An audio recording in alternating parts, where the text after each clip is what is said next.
Hello दोस्तों, आज फिर से हाजिर हूँ एक नई कहानी के साथ। आज की ये कहानी एक राजा की है। मैं उम्मीद करता हूँ कि आज की ये कहानी आपको ज़रूर पसंद आएगी और अपने दोस्तों के साथ आप लोग शेयर ज़रूर करेंगे और चैनल को सब्सक्राइब भी ज़रूर कीजिएगा मेरे दोस्तों। राजा मंगलसेन नाम का राजा पृथ्वीपुर राज्य पर राज करता था। मंगलसेन को अपने बगीचों में घूमने का बड़ा ही शौक था। उसे जब भी समय मिलता वह अपने बाग बगीचों की सैर करने को निकल जाता। प्रकृति के बीच में समय गुजारना उसे बड़ा ही अच्छा लगता था। एक दिन वह जब अपने शानदार बगीचे की सैर कर रहा था तो उसने देखा कि एक बारहसिंगा उसके बगीचे में घुस आया है और वह इधर उधर दौड़कर बगीचे में लगे हुए फूल पौधों को तहस नहस कर रहा है। राजा को अपने बगीचे के पौधों और फूलों से बहुत ही लगाव था। ये दृश्य देखकर राजा आग बबूला हो गया।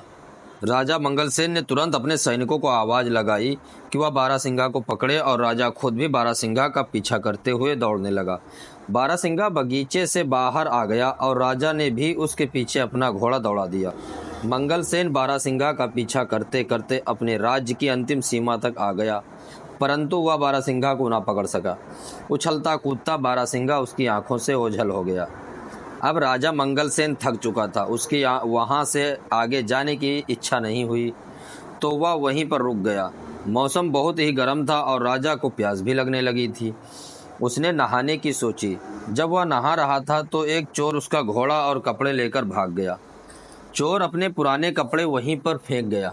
राजा के लिए अब वह बहुत ही खराब हालत हो गई थी। अब वह क्या करता कि अपने महल में वह वापस कैसे लौटे, क्योंकि बिना घोड़े और बिना कपड़ों के लोग उसकी हंसी उड़ाएंगे। राजा ने वहां पर खड़े हुए चोर के कपड़े जो उसने वहां पर छोड़ दिए थे पहन लिए और अपने पड़ोसी राज्य को घूमने के लिए विचार से सीमा पार चला गया।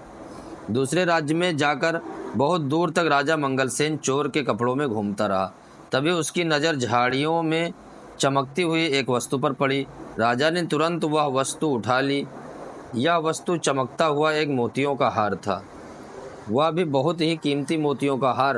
राजा सोचने लगा, हे ऊपर वाले का लाख लाख धन्यवाद जो यह मोतियों का हार मुझे मिल गया।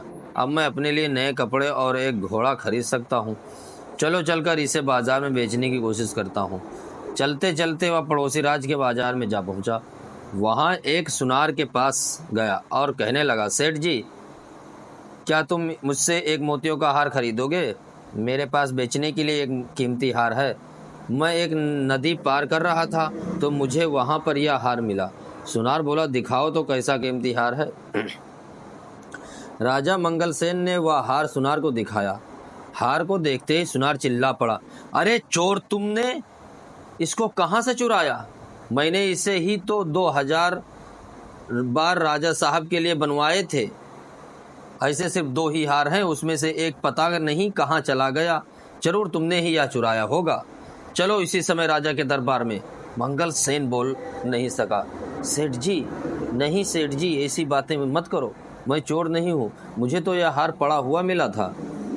परंतु सेठ ने उसकी एक ना सुनी और तुरंत अपना नौकर भेजकर कोतवाल को बुला भेजा। मंगलसेन ने कोतवाल के सामने भी अपनी बेगुनाही की बात कही, मगर उसे पकड़कर महाराज के सामने हाजिर कर दिया गया। जब मंगलसेन को महाराज के दरबार में लाया गया तो सुनार ने महाराज के सामने अपनी शिकायत रखी और मंगलसेन को चोर बताया। राजा ने मंगलसेन का पक्ष सुने बिना ही कहा, क्योंकि यह सुनार हमारे राज्य का एक सम्मानित व्यापारी है तो इसकी बात एकदम सच्ची मानी जाएगी, जबकि यह आदमी हमें कोई घुसपैठिया मालूम पड़ता है।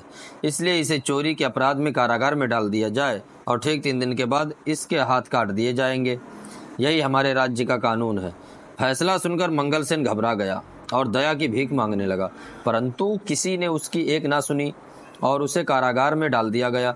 इस राज्य का राजा जितना अन्यायी था, उसकी पत्नी रानी उतनी ही दयालु। जब रानी को यह सारी बात मालूम हुई तो उसने राजा से कहा, महाराज, आप इतना बेरहम हुक्म कैसे दे सकते हैं, जबकि इस मामले में कोई गवाह भी पेश नहीं किया गया और न ही आपने उसे अपराधी को अपना पक्ष रखने दिया। यह सुनार तो होते ही बदमाश हैं। आप तो जानते ही हैं या पैसे के लिए कितना झूठ बोलते हैं और धोखा देते हैं। सच कहिए तो मुझे उस आदमी की बात पर पूरा विश्वास है। राजा ने उसे डांटते हुए कहा, जुबान संभाल कर बात करो। तुम्हें राजकाज के मामलों में दखल देने का कोई हक नहीं है। रानी बोली, मैं चुप नहीं रहूंगी। कुछ दिनों से मैं दरबार में आपका खराब व्यवहार देख रही हूँ। आपके सलाहकार और मंत्री आपसे नाखुश हैं और आपकी जनता आपसे विद्रोह करने को तैयार है। अगर आप इसी रफ्तार पर चलते रहे तो सारा राज्य बर्बाद हो जाएगा। रानी की बातें सुनकर महाराज का गुस्सा और भी भड़क गया, मानो आग में घी डाल दिया गया हो। उसने कहा, ठीक है, तुम्हें अगर उस आदमी से इतनी हमदर्दी है तो मैं तुम्हें उसी के पास पहुंचा देता हूँ। राजा ने सैनिकों को आदेश दिया कि रानी को भी उस चोर के साथ कैद खाने में डाल दिया जाए। सैनिक ये सुनकर चौंक पड़े। वह चाहते तो नहीं थे, परंतु राजा के हुक्म का पालन करना ही था उनको, उनकी मजबूरी भी थी। सैनिकों ने रानी को मंगलसेन के साथ उसी कारागार में डाल दिया। मंगलसेन ने जब रानी को अपने कारागार में देखा तो आश्चर्यचकित रह गया। रानी ने उसे पूरी बात बताई। अब मंगलसेन और रानी दोनों को ही एक दूसरे से हमदर्दी हो गई थी। वह रात दोनों ने जागकर बिताई। कारागार के कुछ सैनिक रानी के वफादार थे, जबकि वह महाराज से नाखुश थे। अगली रात रानी अपने वफादार सैनिकों की मदद से मंगलसेन को साथ लेकर कारागार से फरार हो गई। दोनों भागकर राज्य से दूर एक जंगल में जा पहुंचे और झोपड़ी बनाकर वहां रहने लगे। मंगलसेन को कारागार में बहुत ही यातनाएं दी गई थी, जिसकी वजह से वह अस्वस्थ रहने लगा था। रानी ने उसकी बहुत ही सेवा की, जब तक कि मंगलसेन ठीक नहीं हो गया। जल्दी ही रानी मंगलसेन को पसंद करने लगी। मंगलसेन भी रानी से प्यार करने लगा और दोनों ने विवाह कर लिया। मंगलसेन जंगल से लकड़ियां काट कर बेचने लगा, जिससे कि वह अपना जीवन निर्वाहन कर सके। कुछ महीनों बाद मंगलसेन की पत्नी ने एक सुंदर बालक को जन्म दिया। एक दिन की बात है, जब मंगलसेन की पत्नी जंगल में कुछ फल तोड़ने गई हुई थी। उसका पति और बच्चा सोए हुए थे। अपने बच्चों को वह मंगलसेन के निगरानी में छोड़ गई थी।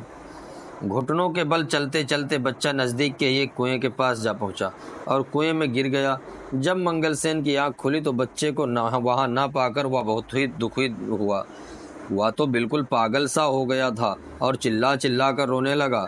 कहने लगता है कि मेरे बच्चे को किसी जंगली जानवर ने खा लिया, अब मैं क्या करूं? इसकी माँ को मैं क्या मुंह दिखाऊंगा? शाम के समय जब उसकी पत्नी जंगल से लौटती हुई आई, ये जानकर वह भी दुखी हुई कि उसका बच्चा वहाँ पर नहीं था। पर वह एक बहुत ही बहादुर और समझदार स्त्री थी, इसलिए उसने खुद भी धीरज रखा और अपने पति को भी समझाया कि हमारी किस्मत में ऐसा ही लिखा हुआ था, आप दुख मत कीजिए। रात के समय मंगलसेन सो नहीं सका। वह अपने बच्चे के बारे में ही सोचता रहा और उसी को याद करता रहा। या उसके लिए अच्छा ही हुआ कि वह सो न पाया, क्योंकि रात के तीसरे पहर दो पक्षी उनके दरवाजे पर लगे हुए एक पेड़ पर आकर बैठ गए और आपस में बातें करने लगे। एक पंछी ने कहा, दोस्त देखो, दुनिया में कितनी मुश्किलें हैं। ज़रा देखो इस आदमी के साथ क्या हुआ।